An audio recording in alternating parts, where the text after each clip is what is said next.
আজকে আমরা শিখব কিভাবে স্মল এবং লার্জ নাম ফাংশন ব্যবহার করতে হয় এক্সেলে। এমএস এক্সেলে কিভাবে স্মল ফাংশন এবং লার্জ ফাংশন ব্যবহার করতে হয়। আমি এখানে একটা শীট বানিয়ে নিয়েছি যেখানে কিছু এমপ্লয়ীদের নাম রয়েছে এবং তাদের সেলিং রিপোর্টটা রয়েছে, তারা কত টাকা সারা মাসে সেল করেছে, কত টাকার প্রোডাক্ট সেল করেছে সেটা। এখন আমরা তাদের র্যাঙ্কটা বানাবো, এখানে হাইয়েস্ট র্যাঙ্ক এবং এখানে লোয়েস্ট র্যাঙ্ক। তো লার্জ 1, লার্জ 2, লার্জ 3 করে আমি 3 জনের র্যাঙ্ক করেছি, যারা প্রথম থেকে হাইয়েস্টের দিক থেকে 1, 2, 3 এবং এখানে লোয়েস্টের দিক থেকে 1, 2, 3 যারা সেটা এদিকে করে নিয়েছি। তো এখন আমি এখানে একটা ফাংশন ইউজ করব। তো তার আগে আমি যে সেলিং যে রিপোর্টটা বানিয়েছি, টোটাল যে অ্যামাউন্টটা, সেটা একটু সিলেক্ট করে ওর একটা নাম দিয়ে দিচ্ছি। ওপরে হেডিংটা কিন্তু আমি সিলেক্ট করিনি,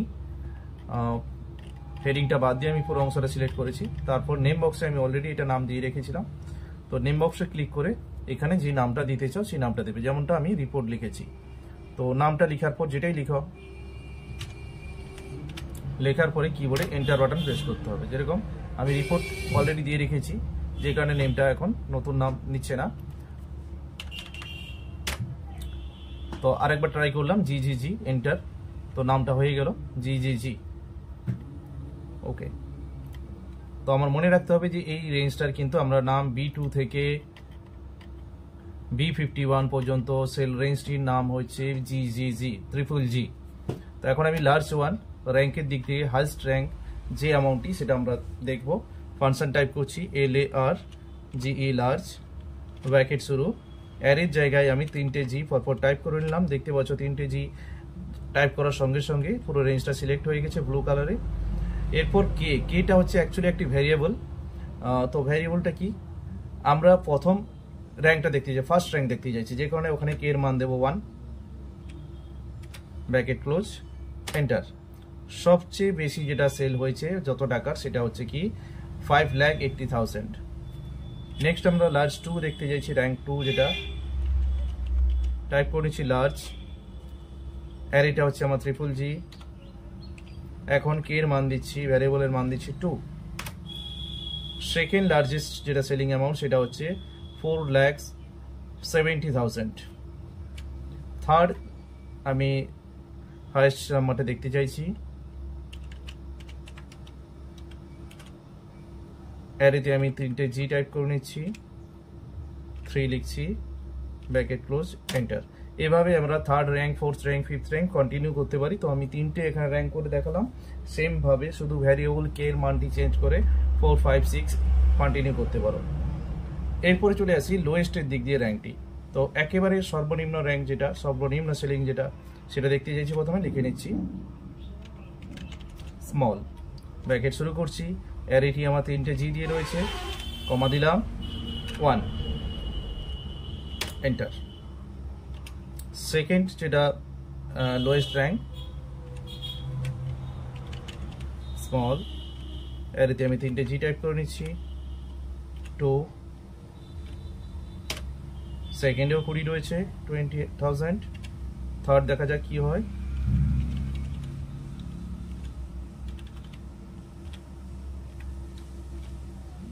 ওকে 25,000।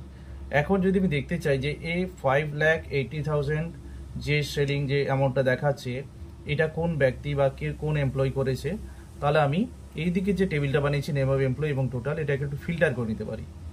আচ্ছা, তো সেটা আমি করার জন্য এখানে এই টেবিলটির যে কোনো একটি কলামে থাকা যে কোনো একটি সেলে এই দুটি এ এবং বি কলামে ক্লিক করে এখানে শর্ট অ্যান্ড ফিল্টারে গিয়ে ফিল্টার অন করে নেব, অথবা কিবোর্ডে শিফট, কন্ট্রোল এবং এল প্রেস করে একসঙ্গে ফিল্টার অন করে নিতে পারি। এরপর আমি টোটাল নাম্বারের সাইডে ফিল্টার বাটনটিতে ক্লিক করে এখানে বেছে নিচ্ছি এই 5,80,000। তো এটার জন্য আমাকে যেটা করতে হবে, প্রথমে সিলেক্ট অনে ক্লিক করে যেগুলো সিলেক্টেড হয়েছিল সেগুলোকে আমি ডিসিলেক্ট করে নিলাম। তারপর আমি 5,80,000 টিক দিয়ে ওকে করে নিচ্ছি। তো এতে দেখতে পাচ্ছি আসিফ খান 5,80,000 যার সেলিং রয়েছে। আবার আমি সবগুলোকে সিলেক্ট করে এবার যদি আমি সেকেন্ড লার্জেস্টটা দেখতে চাই র্যাঙ্কটি, তাহলে আমি ওই একই রকমভাবে সিলেক্ট অলে ক্লিক করে ডিসিলেক্ট করে নিলাম। 4,70,000 ক্লিক করে ওকে করে নিলাম। স্বস্তি চক্রবর্তী। আমি আবারও সবগুলোকে ফিরিয়ে নিচ্ছি, সরি আমি টোটালে ছিলাম, এখান থেকে করতে হবে। একই রকম ভাবে আমরা যদি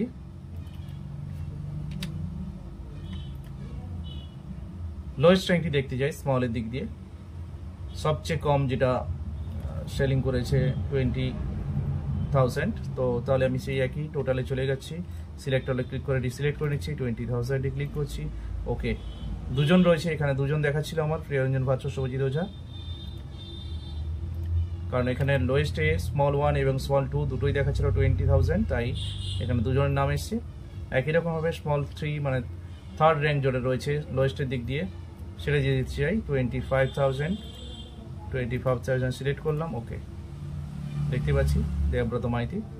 তো এইভাবে আমরা হাইয়েস্ট এবং লোয়েস্ট র্যাঙ্ক দেখার জন্য বা হাইয়েস্ট এবং লোয়েস্ট নাম্বারটি দেখার জন্য লার্জ এবং স্মল ফাংশন ইউজ করতে পারি, এবং যদি আমরা ফিল্টার করতে চাই তাহলে ফিল্টারও ব্যবহার করে দেখিয়ে দিলাম যে নামগুলো শো করানোর জন্য ফিল্টার ইউজ করতে পারি, ওকে।